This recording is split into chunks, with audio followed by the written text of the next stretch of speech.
Yang ke-25 dan ke-26 dari Asmaul Husna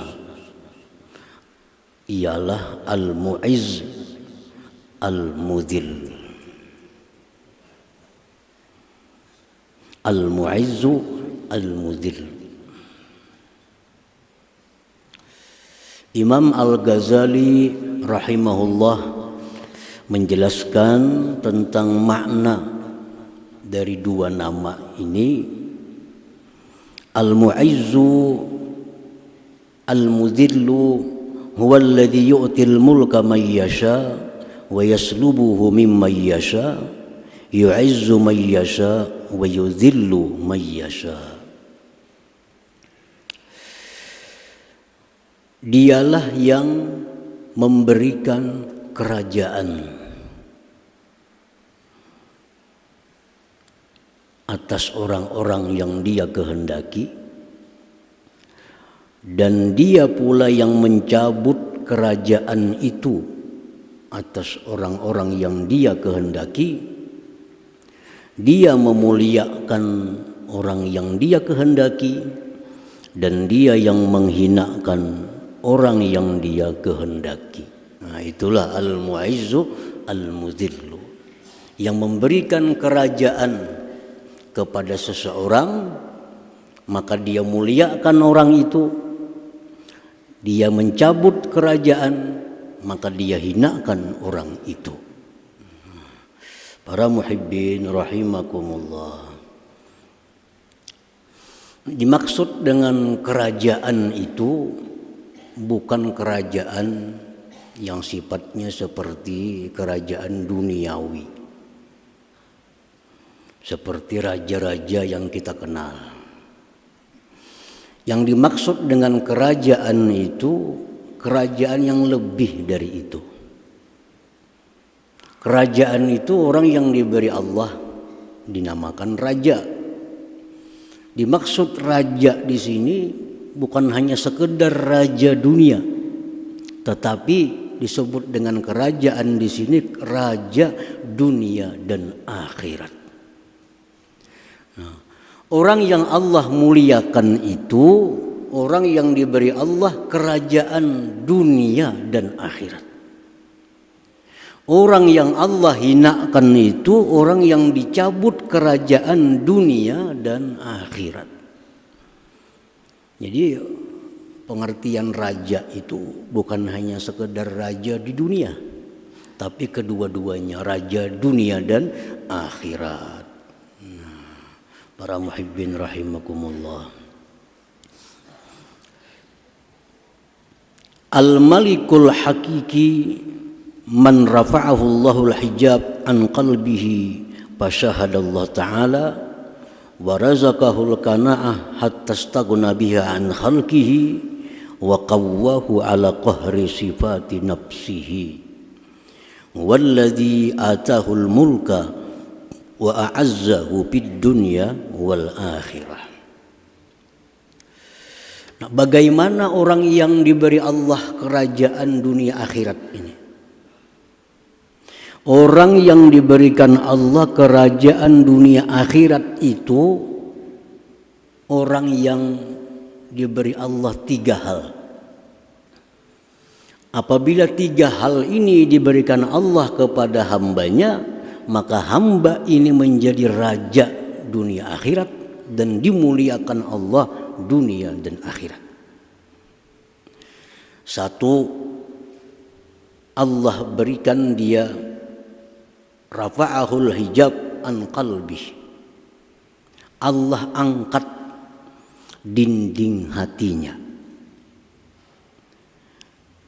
sehingga dia hatinya itu bisa menyaksikan perbuatan Allah Subhanahu wa ta'ala pada tiap-tiap sesuatu. Nah, itu pertama. Allah angkat dinding hatinya sehingga hatinya bisa melihat Allah, bisa melihat perbuatan Allah pada segala sesuatu. Dan perbuatan Allah itu tidak pernah sunyi daripada hikmah. Karena tidak ada perbuatan Allah yang sia-sia. Nah, pertama itu. Selama ini kita memandang sesuatu itu manusia. Kita pandang mata itu manusia, pandangan hati pun itu adalah manusia. Kita melihat langit, mata kita melihat langit, hati kita pun melihat langit. Itu contoh hati yang terdinding. Kita melihat si fulan orang yang saleh, hati kita pun melihat fulan itu orang yang saleh. Ini contoh hati yang terdinding. Allah angkat dinding itu. Lalu hati ini beda dengan penglihatan mata zahirnya. Beda. Begitu melihat orang yang taat kepada Allah, mata ini melihat bahwa itu orang taat kepada Allah, tapi hatinya melihat itu adalah ciptaan Allah Subhanahu wa ta'ala.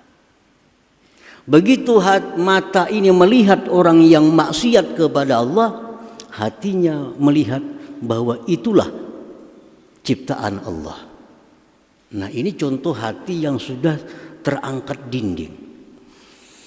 Melihat kambing, mata melihat bahwa itu kambing, tapi hatinya melihat bahwa kambing itu adalah ciptaan Allah. Nah, itu contohnya.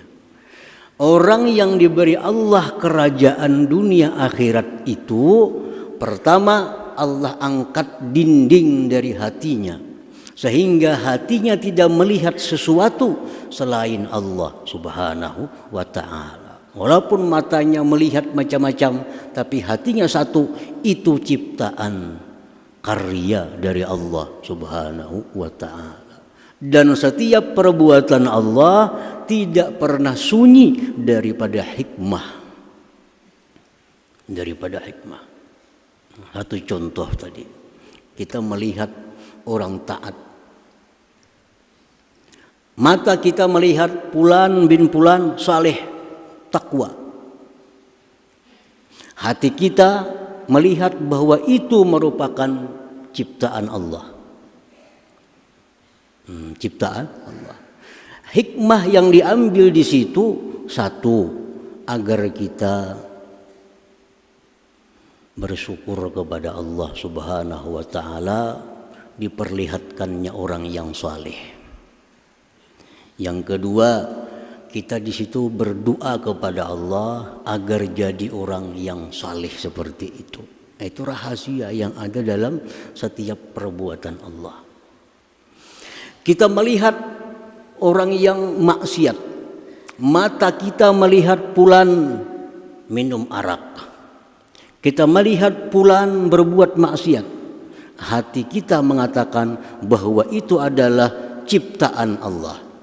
Hikmah di situ apa? Hikmahnya kita bersyukur tidak dijadikan seperti orang maksiat. Dan lagi itu orang maksiat jalan pahala bagi kita. Apa pahalanya? Kita disuruh untuk beramar ma'ruf nahi munkar. Nah, itu hikmahnya.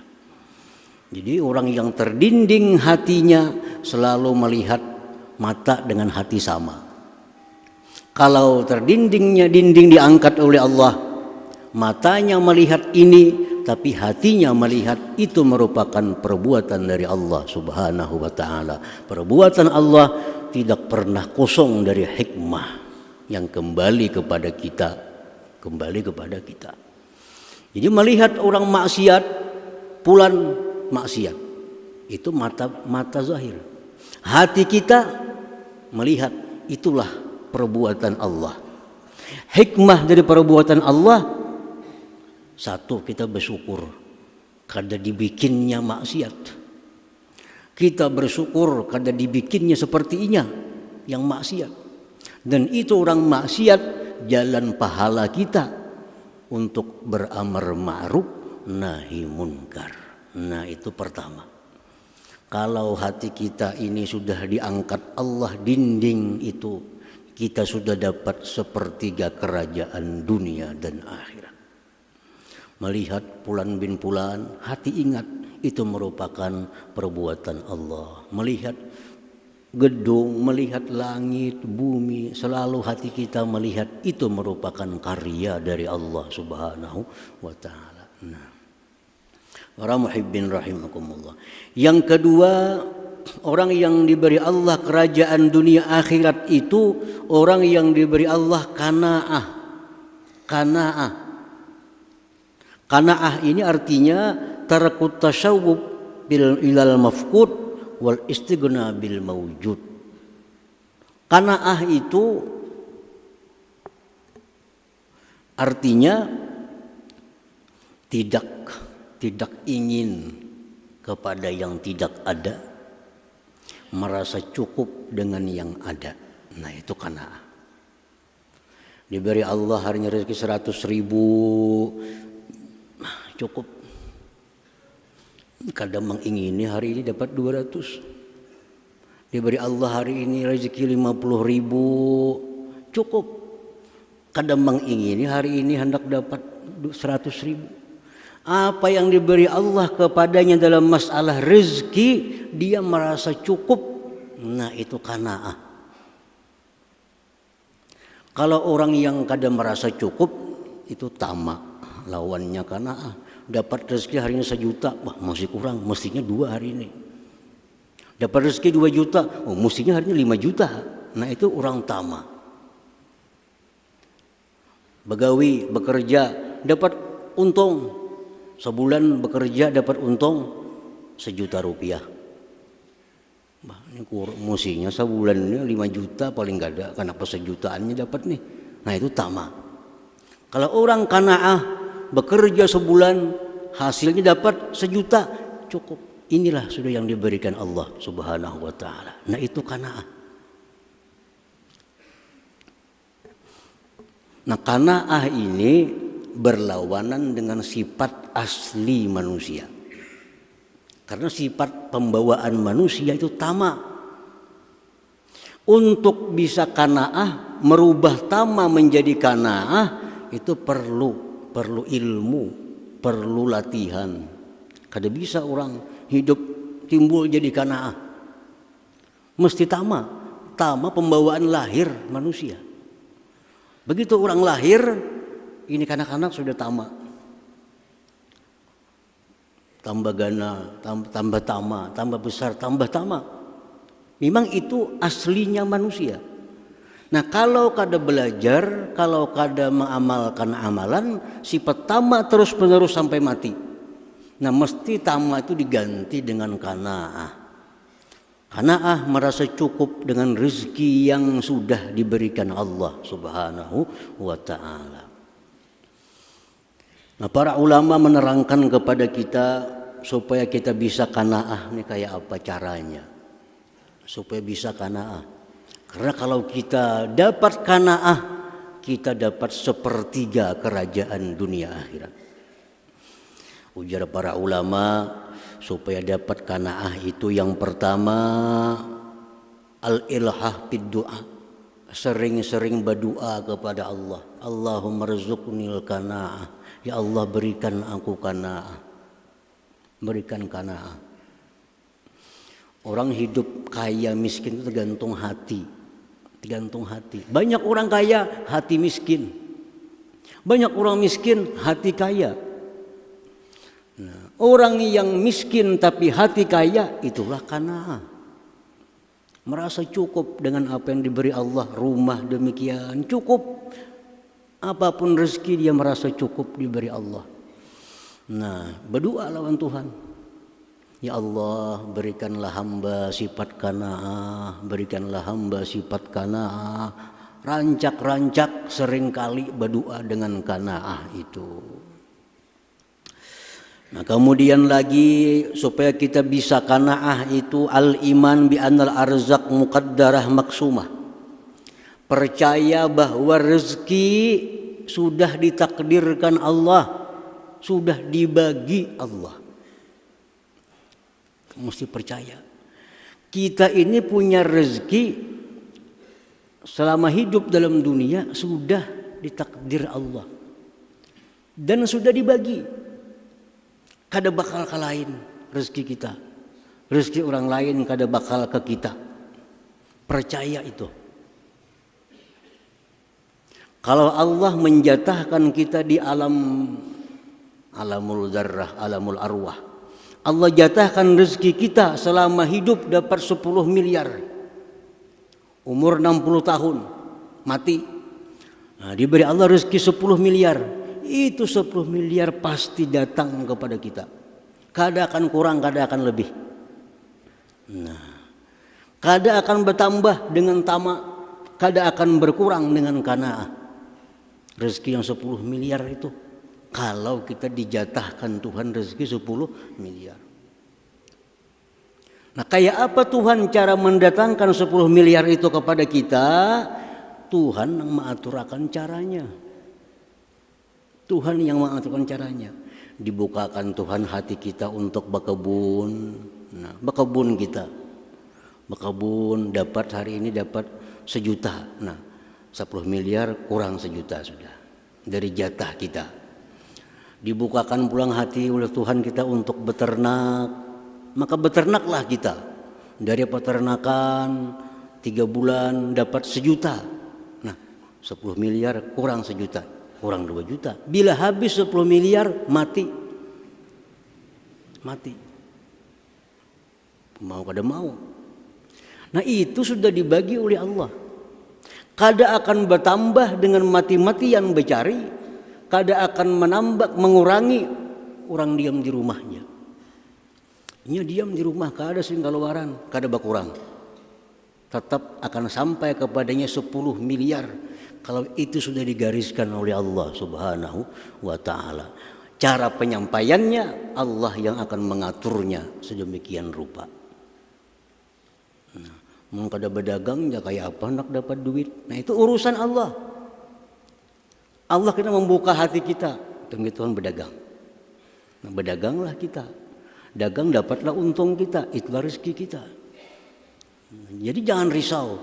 Urusan rezeki jangan risau. Masing-masing orang sudah dijatah oleh Allah dan pasti sampai kepada kita dengan cara sampainya diatur oleh Allah Subhanahu wa ta'ala. Ada orang diberi Tuhan rezeki 10 miliar, umur 60 tahun. Umur 60 tahun. Umur sudah 50 tahun. Kada pernah berdiri 1 miliar lagi. Tapi pada ilmu Allah, orang ini dapat 10 miliar kada mati bila kada dapat 10 miliar. Umur 60 tahun diberi Tuhan. 50 tahun dah umur belum 1 miliar lagi bisa duit. Umur 55 tahun belum 1 miliar lagi bisa duit. Nah, begitu orang ini sampai parak 60 tahun dapat mendulang berlian, dijual 9 miliar sekian. Habis dapat berlian, mati orangnya. Habis duitnya. Ada orang yang dipol Allah waktu muda dari jatahnya. Umur 60 tahun diberi jatah 10 miliar. Lagi masih muda beri Tuhan 1 miliar. Umur 30 1 miliar. Umur 40 1 miliar. Habis duitnya. Umur 50 minta-minta kada sing duitan lagi. Jadi urusan rezeki itu kada bertambah dengan banyaknya usaha. Urusan rezeki kada berkurang dengan diam di rumah. Sebab sudah ditakdirkan oleh Allah, dibagi jatah oleh Allah. Cara penyampaiannya kepada kita diatur sedemikian rupa oleh Allah Subhanahu wa ta'ala. Nah, itu qanaah. Yakin itu. Yang ketiga, caranya qanaah itu supaya kita bisa an-nazar ila man huwa aqallu minhu fir rizq, memandang orang yang di bawah kita. Kita penghasilan berapa? 100.000 sehari. Supaya rasa puas 100.000 ini, lihati tetangga 50 lagi sehari dapat. Asa puas 100.000. Lihati sebelah kiri kan berapa hasil sehari? 30.000. Wah, banyak 100.000. Jadi pandangi orang-orang yang rezekinya di bawah dari kita. Pandangi itu. Kalau kita memandang orang yang rezekinya 1 juta, 2 juta, wah hidup kita kadang mau kanaah, selalu mencari hendak kaya orang itu. Jadi jar Nabi dalam sebuah hadis, unzuru ila man asfala minkum wala tanzuru ila man fawqakum. Pandang orang yang di bawah, jangan mandang ke atas, supaya hidup nyaman, supaya hidup tenang, supaya bisa qanaah.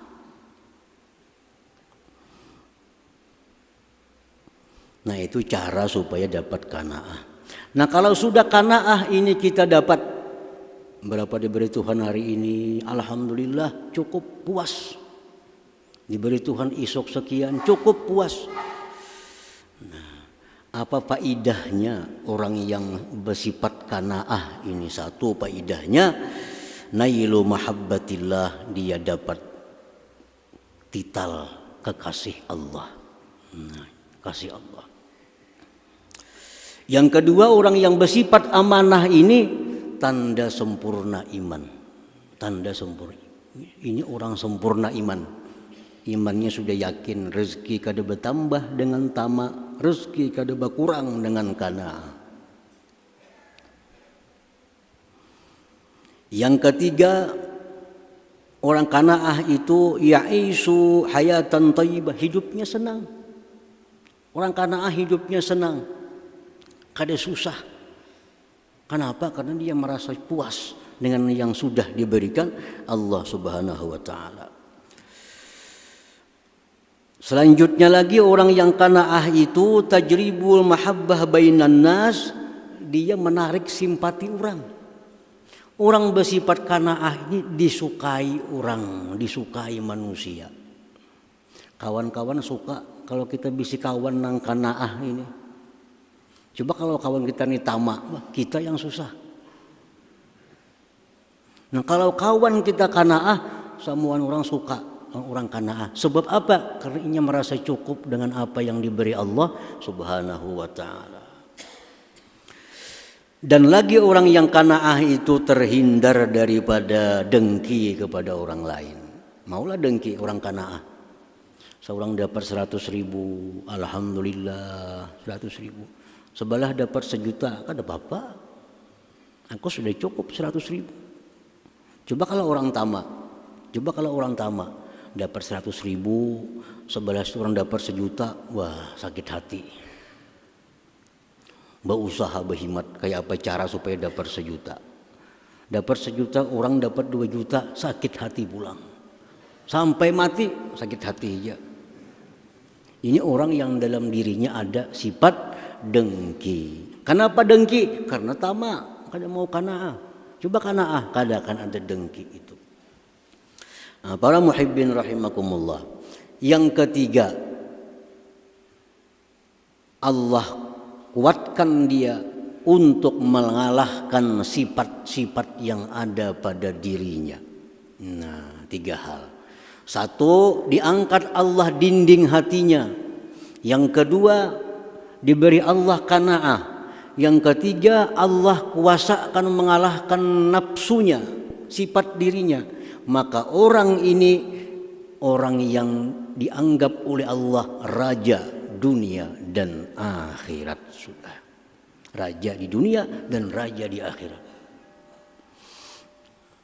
Orang yang kawa bisa mengalahkan sifat dirinya itu, contoh. Sifat diri ini pertama jahil. Kada ada manusia lahir alim tuh, kada ada. Lahir jahil. Jahil bawaan dalam parut jahil. Nah, orang yang diperkuat Allah mengalahkan jahil ini, dia menuntut ilmu. Nah, aku kada tahu ini menuntut ilmu sampai dia bisa menghilangkan jahil dalam dirinya. Itu pembawaan diri. Yang kedua, sifat diri ini al-bukhlu, kikir.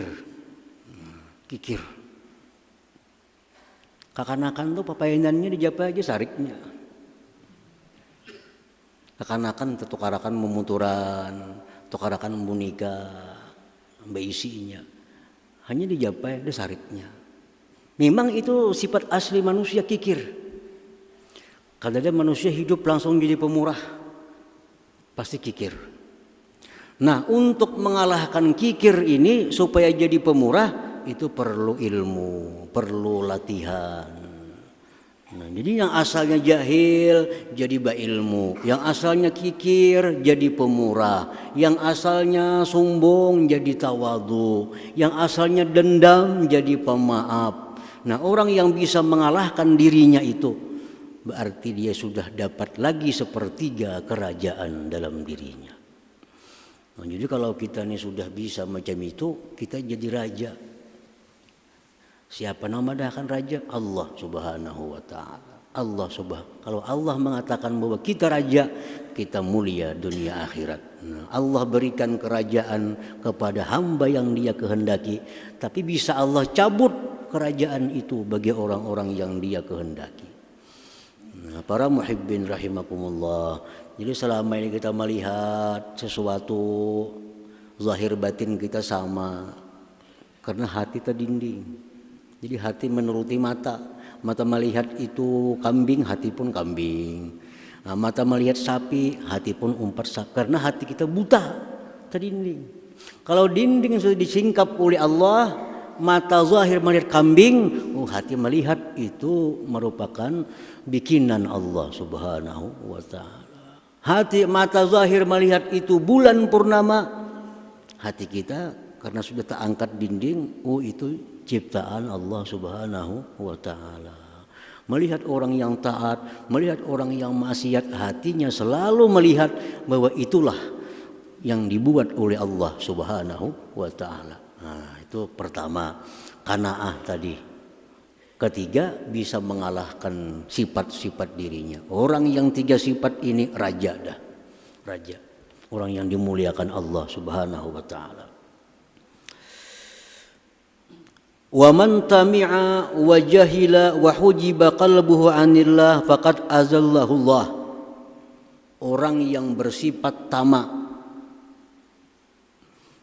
orang yang bersifat jahil, orang yang terdinding hatinya, inilah contoh orang yang dihinakan oleh Allah Subhanahu wa taala. Ini orang yang dihinakan Allah. Dia tamak. Dia banyak kada tahu hukum Allah dan terdinding hatinya daripada menyaksikan Allah.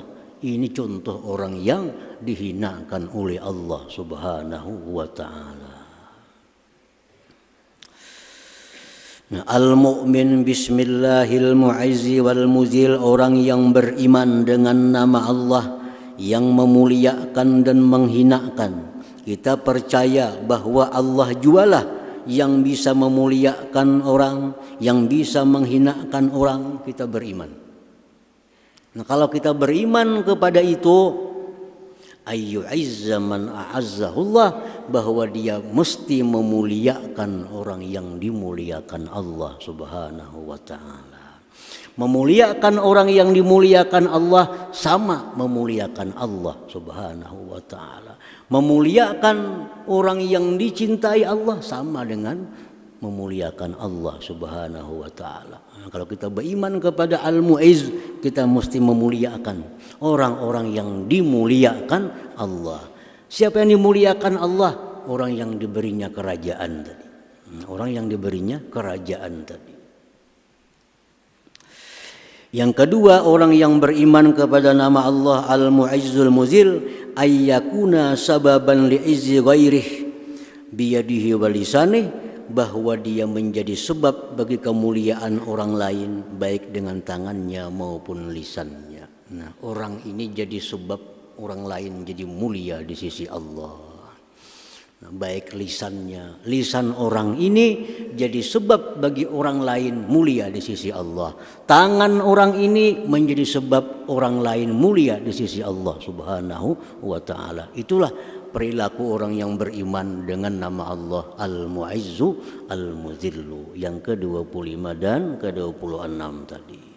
Nah, kemudian insyaallah kita lanjutkan dengan asma Allah yang ke-27 insyaallah taala. Ya hadratin Nabi sallallahu alaihi wasallam, Al-Fatihah.